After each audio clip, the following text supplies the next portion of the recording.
What is going on, everybody in Wrestling Review Society, Facebook, YouTube, Brothers of the Belt, Love Those Wrestling Belts, and Generational Wrestling Society. I have a very, very special guest here with me. This man, the charisma level of this man is just, we're going to have to add another 3 hours of the show just to capture it all. You may have just seen him on Shooting the Shit Uncensored with Piers Austin. You see him every Tuesday night at 6:05 on NWA Power. He is the current NWA television. Wait a minute. Let me get this right. NWA must-see world television champion, Outlandish Zicky Dice. Zicky, how you doing, sir? You're just right out the gate, the energy, man. I love it. We're live, baby. Absolutely. We've already got comments coming in, man. Whoa, great. I'm excited. Josh says, good evening. Facebook user says, here we go. Guys, we are using StreamYard. So if you want your name and your photo to pop up, click the link above the video. Go to StreamYard/Facebook so we know exactly who we're talking to, and we can address you by person. We're having fun. We're hanging out. We want to know exactly who you are. Zicky, how are you? How you doing tonight, buddy? I'm doing well. I am just relaxing. I took my dog out before so he could relax. My dog Ric Flair is looking at me. Did you just say your dog's name is Ric Flair? Yeah. My dog's name is Ric Flair. Just everything about you says world champ, man. Everything about you. Like that. That? Look at that, man. Okay. You know, I want to have a great time. I know I'm going to have a good time, but something just doesn't feel right. I can't quite put my finger on it. Hold on, I know exactly what it is. This show needs to get a little bit outlandish. Oh, look at that. Wow. Outlandish. I love it. We got to get a little outlandish tonight. Now, this is a damn interview. That's what I'm talking about. I'm glad you enjoy it, man. I told myself right out the gate I want to pop Zicky Dice, and I think I did it, and I'm happy about it. And we're just going to get right into it, man. So just in a nutshell, before we get started, who is the outlandish Zicky Dice? Wow. Well, for starters, like you said, he is your NWA World Must-See Television Champion. Outlandish Zicky Dice. I have been, I've been doing this just about 5 years now. 5 years ago, I made the decision to become a pro wrestler. I also sing in a band called Hearts of Heart, so the band was on tour at that time, and a buddy of mine was like, dude, give me the synopsis, FYI. He's like, dude, you need to become a pro wrestler. He's like, I think you could be very successful in that business. So I was like, all right. Wrapped up tour, and I moved from California over to the Midwest and went training in the third class of the Black and Brave Wrestling Academy under Crotch, Merrick Brave, and Seth Rollins. Excuse me. And August of 2015, I had my first match, and I've been rocking and rolling ever since. I've wrestled all around this country. I've had tryouts in all the companies you can name. I wrestled in South Korea last April. It's all been DIY, all by myself, and and now I found my way into the NWA, and got a little bigger stage so what I can really do, and we're just getting started. Dude, I got to tell you, man, much like, so you were recently on my good buddy Piers' show, and much like him, I like to do my homework. I like to know what I'm talking about, so I don't just look like some average Joe. But I appreciate it. I'm trying to do this whole new process of trying to screen things like this. I think I've done. Let's see, this might be number 53, interview 53, or since debuting on NWA with the record, my band's record coming out recently. So this is top notch here. Definitely one of the top 5 here.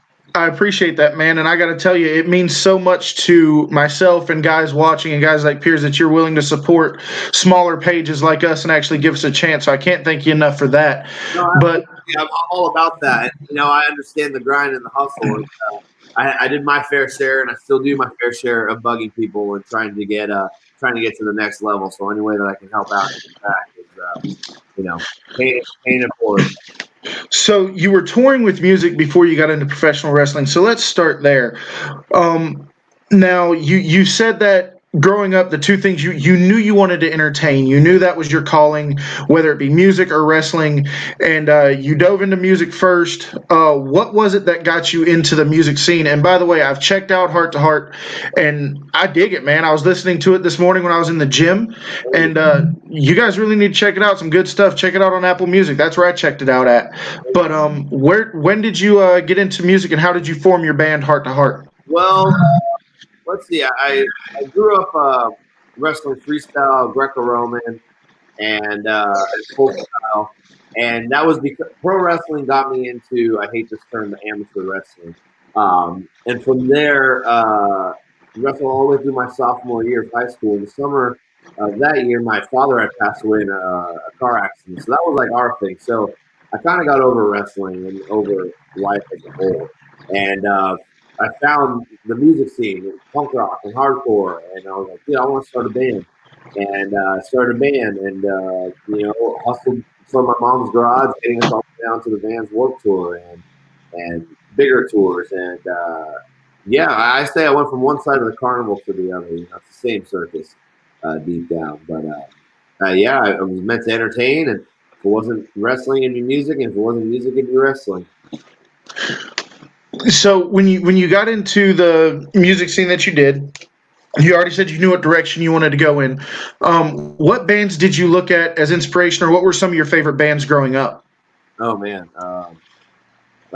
Starting Line, Get Up Kids, Deftones, Poison the Well, Alkaline Trio. I like a lot of sad music. I like a lot of like emo stuff. I grew up on. Yeah, I don't know if anyone knows any of those things, but yeah, I like a bunch of. I like everything. If I can feel something, yeah, and vibe to it, I'm in. I got you. So I mean, and that's the same as in professional wrestling. I mean, you want to make the audience feel something, and much like you said, when that music makes you feel something, you connect to it. Absolutely. I'm an emotional salesman. That's what I say. Emotion, and I'm damn good at it. Dude, you are fantastic at it. I keep saying this over and over, but I knew from the time you came on the screen that this man is over the top. He's going to be in your face, and you haven't slowed down yet, and I absolutely love it. Oh, there's more. I feel like we're just scratching the surface with who is Zicky Dice. Yeah, I mean, we have so much to uncover, and there's only one way to do that, and that's keep watching, right? Absolutely. So, how long were you with your? How long was the name always Heart to Heart, or did you go through changes and changing members, or how did that work out? We started off as let's see, we were in a bunch of different bands, and then I kind of pick and chose people from certain bands, and then we put together this band, and then we had members come and go, and some could tour, some couldn't, and vice versa. And that was one thing that got kind of old and annoying, to be honest. I was always babysitting, playing dad, so it was towards like about 5 years ago. I was like, you know what? Let me take this energy and put that into myself and become a pro wrestler. And it's one of the best decisions I ever made.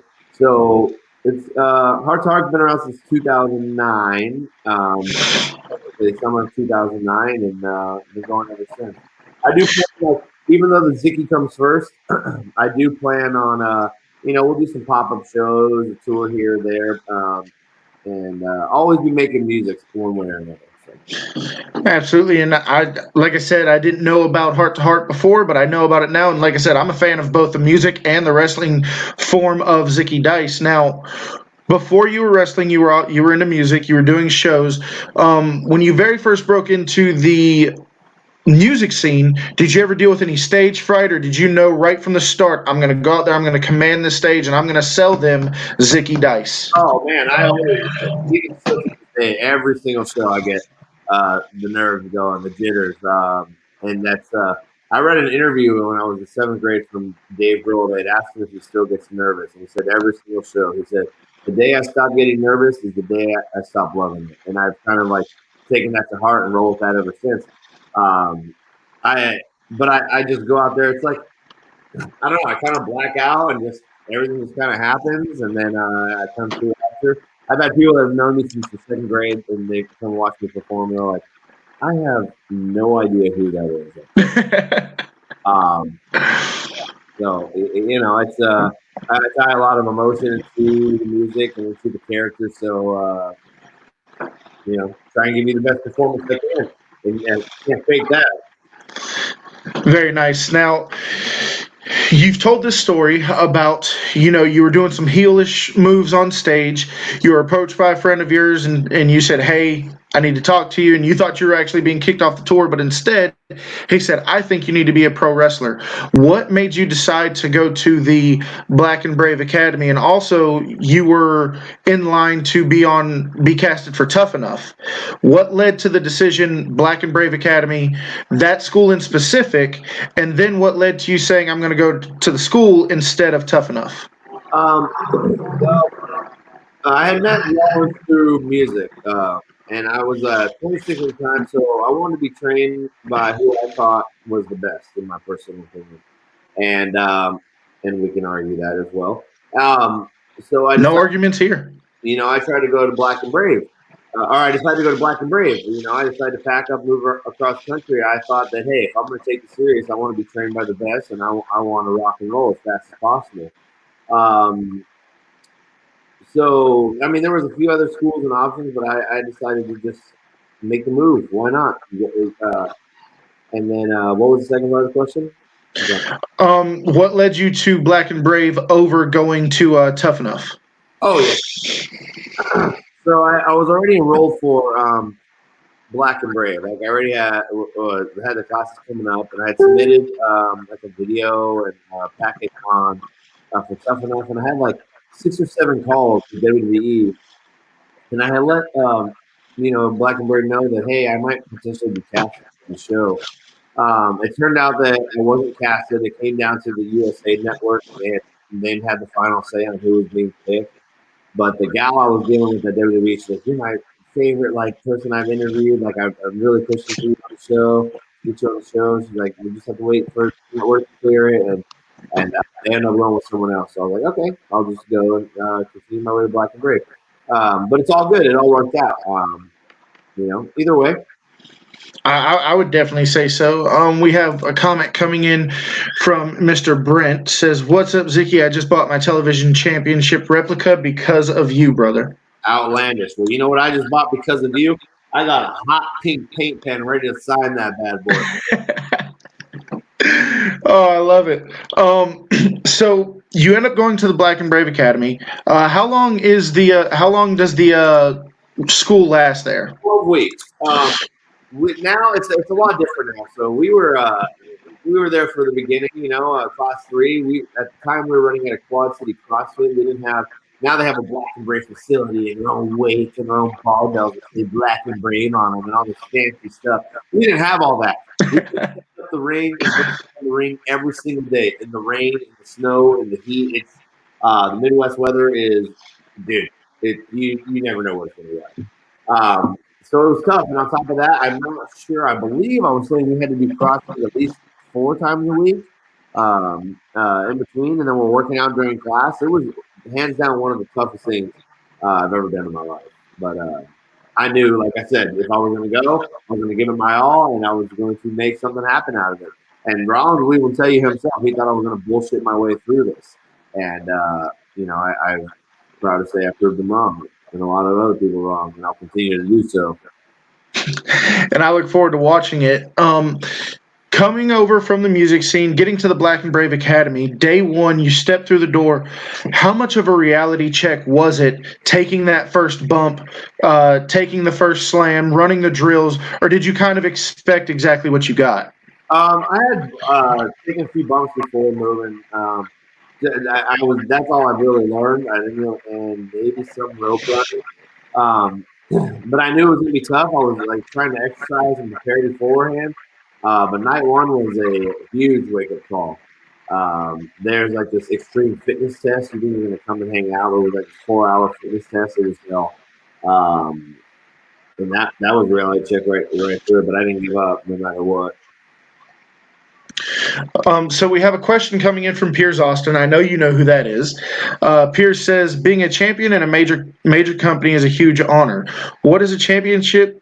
What is one of the championships that you would like to win over any other?" Damn. Oh man, that's a tough question.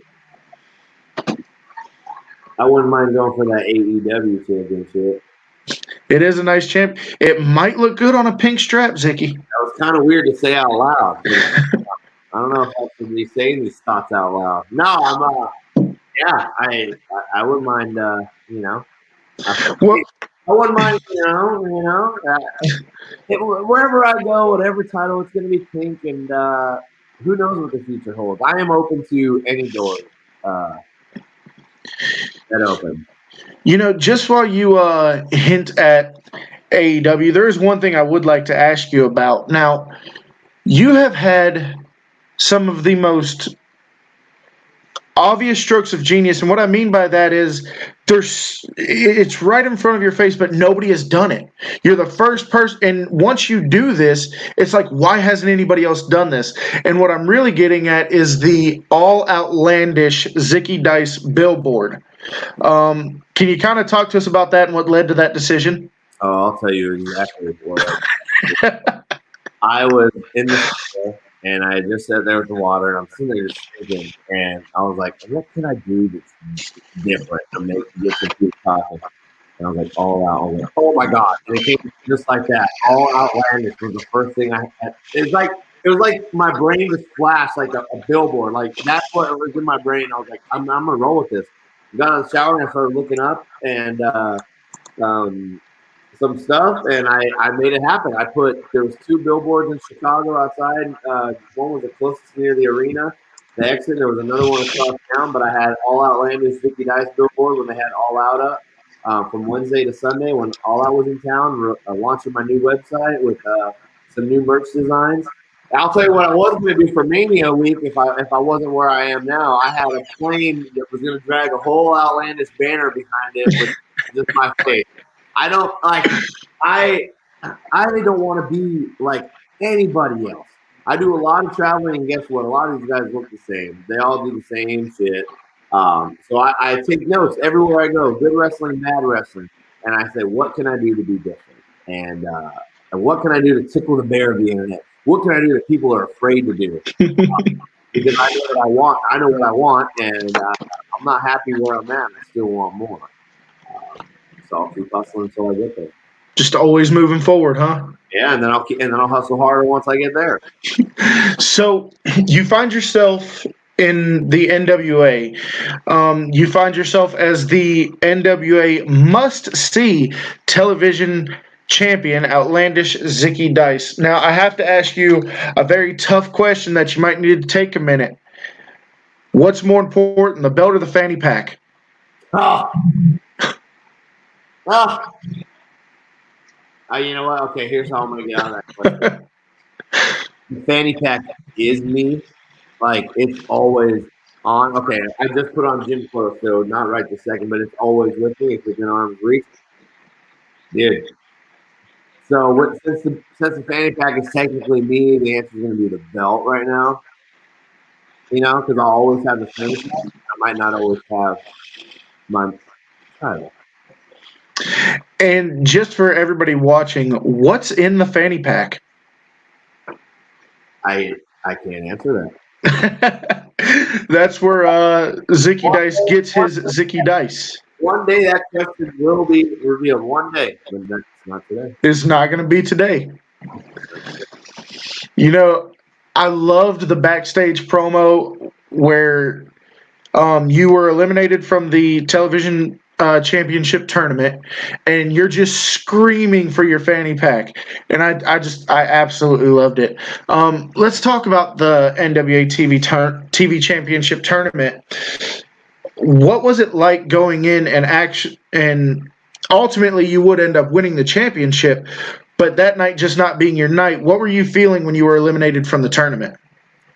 Oh man, I was heated. The crowd wasn't too happy about it either. I remember they were like, "Yeah, you can't really hear from the recording, but I remember going in the back. I was like, oh, I think we're on to something here." And little did I know, just about less than 48 hours later, I would be NWA television champion, world television champion. and I didn't know that was going to happen. I didn't know anything was going to happen. Outlandish, right? Absolutely. So, guys, we're just having a whole lot of fun here. I had a whole list of notes and an order I was going to go in, but we're just having fun and we're going to cover all the bases. So, just buckle your seatbelts and take this wild ride with us, if you will. So, you find yourself in a match with Ricky Starks, who is crazy talented. I actually hosted Royce Isaacs on this show last week, and he just talked about how great you and Ricky both were. He really put you guys over in saying that you were two of the most talented people he in the NWA. So you find yourself in a match with Ricky Starks for the NWA Television Championship. You cinch down his leg. You got the pin. The ref hits 3.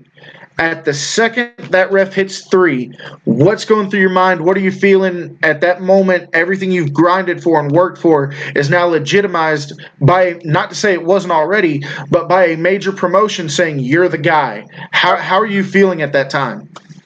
Oh man, it was very hard to put into words. Kyle Davis even posted about that recently. He's like, the emotion backstage was like unreal, and I got the bell. I did what I had to do. Got to the podium. Thomas chased me off. I went in the back. I did film that other promo real quick, and then I started walking away, and my lip was just quivering. And I was like, I need to go be alone. I just went into a room. All the hard work, all the birthday parties, weddings I missed, the years of heart to heart and the grind and saying I would never do this and never do that, or even doubting myself sometimes, many times. It all made sense right then and there, because people can tell me, oh, you're going to be a star, you got it, blah, blah, blah, blah, blah, blah. I hear that all damn day long. But not until it's like, okay, now let's rock and roll, And Absolutely. It's a crazy ride. It's crazier by the day. I don't even know what to expect. I don't know what's going to pop up on this thing next. It's literally insane. And that's what we've been working hard for. So as soon as we wrap up here, I'm headed to go put in 2 hours of work in the gym and back to the grind. I got 7 brand new fingers of gear that I just ordered. The Zicky Dice is TV ready, baby. And shout out to Global WrestleWear for taking care of me. Huge, dude. If you haven't seen my new gear, it's all posted on the Instagram, which is, I think my link was up here at Zicky Dice.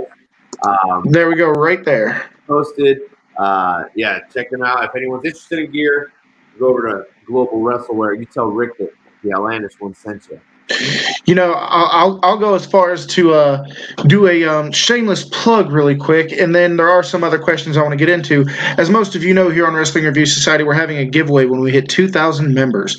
All you have to do to be a part of that random giveaway is be a member of the Facebook page and the YouTube page. Here today, we just broke 1,600 members on Facebook. We've got 400 to go, but if you go to Zicky Dice on Instagram, Zicky Dice on Twitter, and hit that follow button, I will give you an extra slot in that giveaway. You send me a screenshot where you followed Mr. Zicky Dice, and we'll give you an extra slot in that random giveaway. You know what? I'm going to see your giveaway here, brother. Listen to me right now. I'm going to say it here first. I will see your giveaway, and I personally will give away 2 tickets to the Crockett Cup. And if you do that, hold on, 2 tickets to the Crockett Cup, and if you send Zicky Dice a 15-second video telling me why you deserve those 2 tickets to Crockett Cup, tag Outlandish Zicky Dice. I'll make sure to post it, and I will pick a winner, and I will give away 2 tickets to the Crockett Cup. So now you've got the WRS giveaway. You got 2 tickets to the Crockett Cup on the line. Why are you guys not a part of this giveaway? Make sure you take a screenshot of this on your phone right now. Post it on Twitter. Tag Zicky Dice. Tag myself. Let us know you're listening, and get those tickets to the Crockett Cup. Zicky, that's an amazing giveaway. You damn right. It's Outlandish. Me and Rick Bergen Outlandish over here. You don't do anything halfway, do you? No. Absolutely not. So we've kind of bounced around back and forth, going from music to the NWA. We talked about Black and Brave. We talked about almost being cast for Tough Enough. After you leave Black and Brave, before you get to the NWA, you're grinding away on the indies. How are you finding it to get bookings and to actually get shows? And how are people taking to the Zicky Dice character on the indies? Oh, it sucked. It was very stressful. I would. Zicky, you just broke the internet. You have broken my show. That's what I'm talking about. Man, I would be. I was left on red all the time. I'm still left on red all the time. I'm still trying. I was trying to get people to believe and give me a chance. And I saw getting momentum and building. And I went and did extra work for WWE twice. And the first time I got a standing ovation in the ring of a match. The second time I got a bigger standing ovation. I had people tell me, "Oh, you're going to be a star." I flew myself to NXT to do extra work there. I went to Japan. Won New Japan tryout twice. Got myself to a Ring of Honor tryout. You name it, I did it. If they would take me to wrestle, I did it. I got paid $5 a match. Sometimes didn't make any money. Would fly myself to places.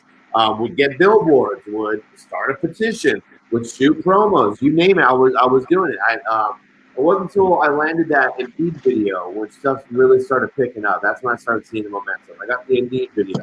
And from there, if you haven't seen that, go to YouTube, search Zicky Dice, it pops up. Indeed, landed this short documentary on me about my day job and wrestling. And then from there, it was NWA. That had happened. Then, and that was still a secret. And then the band got signed. And then I debuted on NWA. Then I started working the bigger shows, bar wrestling, AAW, some bigger promotions that were on my list. Still trying to work at PWG. I've got a few other places I like to hit, and I still would love to go to the UK. That's on my to-do list. I would love to wrestle in Japan. I would love to wrestle in Mexico. These are all things I have. I don't call them goals anymore. They're plans. This is what I'm going to do.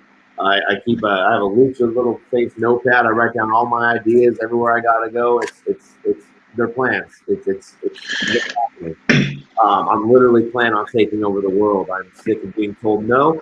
Paul Heyman had told a good buddy of mine, Keita Murray, that a no is a yes just waiting to be answered. And I took that advice as well as some other advice from a good buddy of mine. And that was make yourself undeniable. And I've done both, and I will continue to do that. Like I said, there's a lot more that I want to do, and this is just the beginning. As cliche as that sounds, like I can't stress it enough. My brain is constantly going with ideas, and the scary thing is I'm willing to pull the trigger on any of them at any moment. It's just like whatever. I would most definitely agree with that. You have done both in a major way. There is one thing I want to talk to you about that you did on the indie circuit, the fireball. Yeah. What made you want to throw a fireball into Effie's face? I didn't throw it. I spit it. Yeah. I spit it with my mouth. I learned how to spit fire at a bonfire. A good buddy of mine, we were drinking back then, getting a little high, by the fire. And we started putting a lot of food in our mouth and spitting it. So I've learned how to spit fire. I still do it here and there. Effie is, I can talk about Effie all day. I met Effie right before I started training, right before he started training. And now we're both just running the indies right now. And it's beautiful to see. I called it too. I asked him. I ran into him at Party Hard Wrestling about a year and a half, 2 years ago. And I said, Effie, give it a little time, and me and you are going to be the ones running the indies. Here we are. Good to say I told you so. But I was like, I want to spit fire in your face. He's like, I'll take it. So we go to this little bathroom, and he's like, we're like 4 feet away, and he's like, all right, spit fire in my face. So I spit the fire right in his face, and in the bathroom, I burned his ear, and he's like, all right, cool. So we went out there, and we just burned his eyebrows off. See there, ladies and gentlemen, he doesn't just spit fire on the microphone. He will legit spit fire in your face. Oh, yeah. No, the world will see soon. Not too worried. So, you're still hustling, you're still grinding, you're getting after it every single day, and you find yourself wrestling Tim Storm in the Crockett Cup. Did you think that in that match, like, this is where it's going to happen for me? Did you think that was your big opportunity? And what was it like when you didn't immediately get to the NWA after that? Oh no, I didn't even know. Like, so NWA had like, from working with Championship Wrestling in Hollywood, I'd seen Billy and Madonna come around, like a while back, and I didn't know what was going on. And they had picked me in the Washington Storm, I think the 10 pounds of gold series, and you won't even recognize me there. I was like heavier, brown hair, big old beard, and I didn't even know. I had a feeling something was going on, but I didn't know it was going to be this. And then I saw the NWO, I was like, "Whoa, that's really cool." I would love to be a part of that. That put that on the to-do list. And then I went and saw the Smashing Pumpkins for my birthday randomly this past year, and 2 months later, I'm now working for them.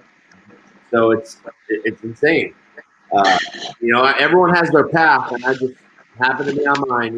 That same day before I got the job in NBA, I was like, I don't know what else to do. I'm trying to make waves. I'm literally doing everything I possibly can. Like I was getting burnt out. I was kind of not burnt out, but like down on myself about it. And then boom, right there out of nowhere, it was right place, right time. So you also tell the story about how 6 words legitimately changed your life. You went to go do a promo, you got 6 words out, and then this happened. You mind filling in the blanks? Yeah, I don't know. I don't remember what the 6 words were. I remember like some term like, you may not know my name, but blah, blah, blah. That's what I said. Something along those lines. Like I said, I black out, whatever. I go in the back to Billy Trash, who's one of the producers at NWA, and I know him from Championship Wrestling Hollywood. He's like, went like this. I went around the corner, I saw David Gunn and Billy Corgan standing about, I don't know, 70 feet away. And I was like, oh, okay. And I walked up, and Billy Corgan's like, man, he's like, look at you, man, the hearing name tag. He's like, I'm Billy Corgan. And I was like, yeah, I know. I didn't say that. He's like, what are you doing December 14th? And I was like, all right. I was like, and this sounds familiar. I was like, oh, me and my fiance just playing a search. I was like, nothing. I'm completely free. He's like, well, I was work for me in the NWA. And I was like, that sounds great. And just like that, I got a job at the NWA. So now we're finally caught back up to where we were. You find yourself in the NWA. You've won the NWA Television Championship. One thing that I find very interesting about the Television Championship is the title matches for it are 6 minutes and 5 seconds long. Do you sometimes find it not so much complicated but overwhelming to try to tell your story in such a short amount of time? No, I feel like a lot of time. Believe it or not, it feels like forever sometimes.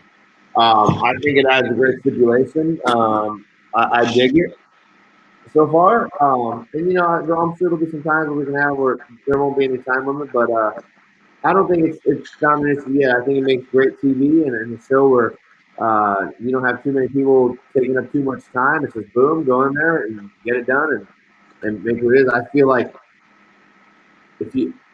there's a lot of different stories you can tell with the 6 minute and 5 second time limit. Absolutely can. Another thing to the television championship, and I asked about this on Pierce's show, but for everyone who hasn't seen it, 7 successful title defenses of the NWA Television Championship, whether it be pinfall, submission, or time limit draw, you are automatically in the running for, and I want to get this right, in Zicky Dice's words, the 10 pounds of pink. Yes, correct. Now, a guy like you're not living in the moment. You're always playing chess. You're not playing checkers. You're 7, 8, 9, 10 moves ahead. That's got to be something weighing on your mind. Oh, man. I would tell you I was stressed out about it, but I already thought about it and solved the problem. So I guess you'll have to just watch Power to find out how I'm going to get all 7 victories because I'm a fighting champion, okay? And I promise to be one for you. That's why I'm going to deliver every single week. I might even defend the title 7 times in a row in one episode of Power. How about that? And that would be one entertaining episode of Power to see Zicky Dice out there doing his thing 7 times in a row. And next thing you know, you got Zicky Dice versus Nick Aldis. I mean, story writes itself, my man. Definitely don't want to get all your secrets out. Got to keep those for yourself and just tune into Power every Tuesday, 6:05 p.m. and check out his plan unfold for yourself. Right. So, being in the NWA, there's There's just something about the NWA that's different from everybody else. That you guys are doing something special over there. It's organic. It's homegrown. It really gives you that late '80s, early '90s feel. How do you feel being in the NWA, a place that has traditionally brought such great physical traditional wrestling, and now you find yourself in the NWA? How do you feel just being in the same place as Arn Anderson once was, and Dusty Rhodes and Ric Flair, and to be in the same place as these great legends? Oh man, it's very surreal. It's still like hard to process at times. I try and take life goes by so fast, right? So I try and take little moments to enjoy it. So before hard times, I put my phone away. I went and stood and just looked at the empty arena, and like it has this just aura, this weird vibe when you walk in, where it just like feels like sacred. It's like and the blue canvas and the yellow logo, like, and it's just and the whole look of the studio. It's awesome, and it's I'm very honored to be a part of the history, and forever in the history books will be in stone that Zicky Dyson was television and is a television champion. And that's, got some big shoes to fill there. But I'm already busting out of them. I need some bigger shoes. You need bigger shoes. You need bigger everything. You need more belts. You need it all. That's right. And you're coming for you've made it no secret that you are coming for every spot, every title, everything. Everybody's in the way of Zicky Dice, and Zicky Dice is coming for it all. I'm trying to do this new thing too, where I want to spit in everyone's mouth in the entranceway. So I want like people to be like baby birds in my entrance now, like begging for my spit in the mouth. Oh, That's another challenge. There's another challenge. Anyone want to step up? Maybe the ticket winner. If you win those tickets, you got to be willing to open up like a baby bird and get some spit in your mouth. I'm going to get the hard cam right in that. And Zicky Dice is probably the only one that's going to get that over.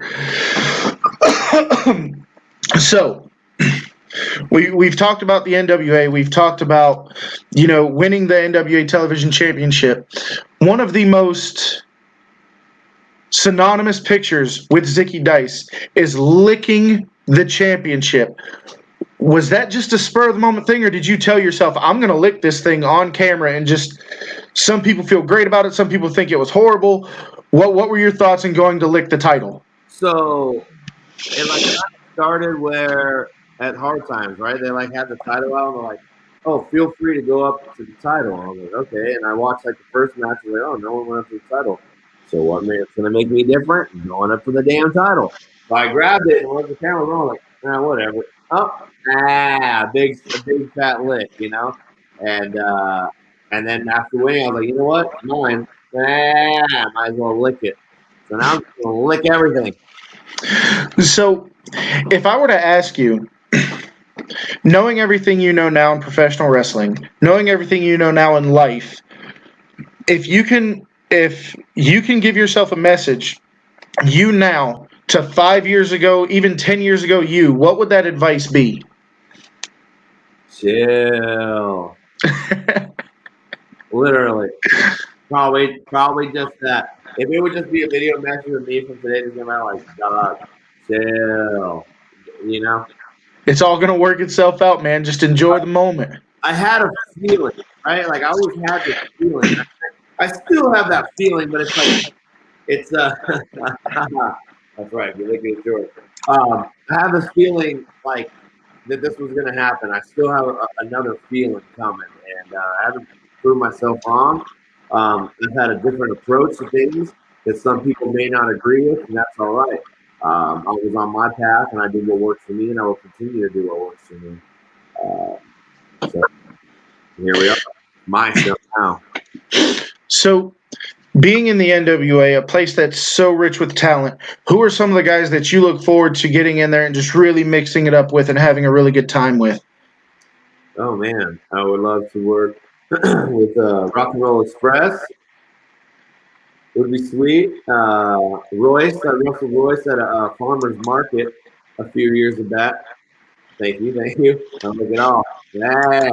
Yeah, I wrestled Royce at a farmer's market in San Luis Obispo, California, a few years back. It was like when he moved in from Colorado, so it'd be nice to wrestle Royce like in the NWA.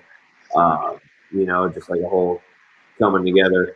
With the Ring of Honor mashup, there's a few people I love to work. I wouldn't mind working Brody King. I wouldn't mind getting in there with, Dalton Castle would be cool. If we're getting people around. I don't know. I want to tangle with everybody. Literally everybody and everybody.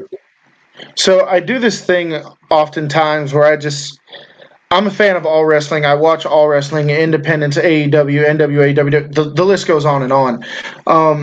I don't want to insult your intelligence or anything, but are you aware who Grado is? Yes, I am wrestling at Pancakes and Pile Drivers in a few weeks. That is like when I saw the Zicky Dice character, I'm like, this guy and Grado, the character of Zicky Dice, the entrance of Grado with the Madonna song and it. I don't think the crowd would stop screaming from the time you guys went out to the time you left. I'm personally looking forward to seeing that match. It is me, Grado, Hornswoggle, and the Man Scout, Manning. Sorry, I probably messed that up. Yeah, but at Pancakes and Pile Drivers Mania weekend, so that should be pretty interesting match to say the least. That's definitely going to be entertaining. If you guys don't know who any of those people are, I highly encourage you to go look them up. And once you do, you're not going to want to miss that match. Zicky, you bring up how after you graduated the Black and Brave Academy, promoters would leave you on red. You're trying to get in front of people. You're trying to find bookings. You're trying to get in anywhere that'll have you. How has that changed now? Is it? I mean, I imagine it's a lot easier, and nobody's leaving Zicky Dice on red. It's been less there, but yes, it's gotten a lot easier. But there's still a lot of places I want to work, and like I said, I'm still knocking on those doors. So let me in. I'm ready. But it's wrestling, right? You gotta prove yourself. You gotta pay your dues, and you gotta earn it. And I'd like to say I definitely need it. Absolutely. Now, I know you're getting ready to go to the gym. You're getting ready to get your swole on. I want to be respectful of your time, but I do have one last little segment for you. I like to call it the Insta game. I take a close look at your Instagram, snag a few pictures that I think are interesting, and kind of get your take on it. You down for that? Let's do it. Okay, so the first picture I found from your Instagram being a bigger guy myself, I can appreciate this, but who needs all this pizza?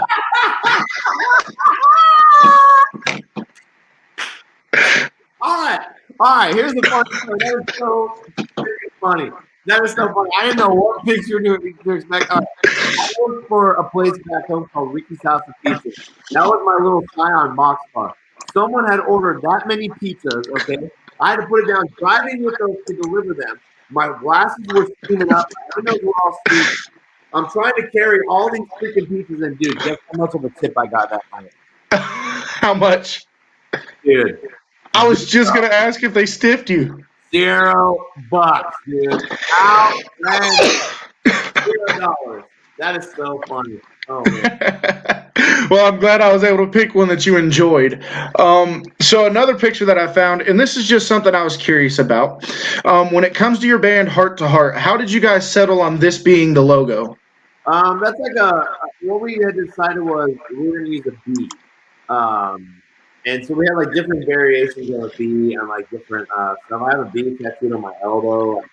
The B was our thing. How did we decide? We just want I don't know. I just love the B. You know? The one on the album cover looked amazing. Thank you. Yeah, we had like a nice retro feel. Bees are so interesting. I can watch any bee documentaries forever. It's still, it was just inspiring. I think it just happened to be on some day, and I was like, you know what, let's go with the bee. Because I figure you just gotta stick with one thing, and then it becomes distinct. You use it on everything. So. One picture on your Instagram that I was unable to make heads or tails of. Hopefully you can tell me what's going on here. What is this a picture of? Huh. That was from my friend's daughter. Wow. My friend's daughter had given me that to go cash in at the bank. It was a bank ticket that I could cash out and get that amount of money, whatever that is, off me. So I think I still have that somewhere. I laughed very hard when I got it. It was like out of nowhere. So I was like, you know what? I'll keep it forever. Zicky, I cannot thank you enough for setting aside this time for us and really just entertaining the crap out of me and all the viewers. Please allow everyone to know where they can find you, follow you, what you have coming up, and all that good stuff. And we'll go ahead and wrap up the show in just a second. I am all over the world. As we said earlier, you can find me weekly on NWA Power, youtube.com/NWA, or you can follow my outlandish journey I call life, Dice, on every piece of social media. And yeah. Absolutely. So just before we get off here, guys, I would like to remind you of just a few little things. Just as soon as I can get them pulled up, we are having a 2,000 member giveaway here in Wrestling Review Society. Once we hit 2,000 members on Facebook, we will be holding a random giveaway, and all you have to do to be a part of that giveaway is join the Facebook page and subscribe to the YouTube page. We just broke over 1,600 today, so we're going to be there very, very soon.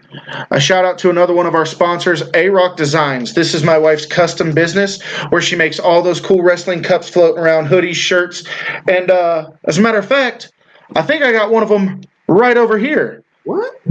Yeah, and I gotta say, it looks. I'm trying to find the right word. It looks outlandish. Oh, wow. Will you look at that? That is outlandish. Oh, the things I can drink out of that. I can't wait to lick that bad boy. So if you want to drink like a champion and you want to drink like a rock star, make sure you hit up A-Rock Designs and place your orders today. Just as soon as this one is finished, it's shipping out to Mr. Zicky Dice, the NWA must-see television champion. I love it. I love it. Thank you so much. Absolutely. Last thing, guys, I would like to give a special shout out to Brothers of the Belt, Love Those Wrestling Belts, and Generational Wrestling Society for allowing us to stream this interview on your guys' platform. Thank you guys so much. Zicky, thank you so much for being so entertaining. And if you don't mind, just hang out for one quick second. Guys, we're going to see you guys next time. We have another special War Room interview coming up next Wednesday. I'll let you guys know who that is a little bit later, and we'll see you guys next time.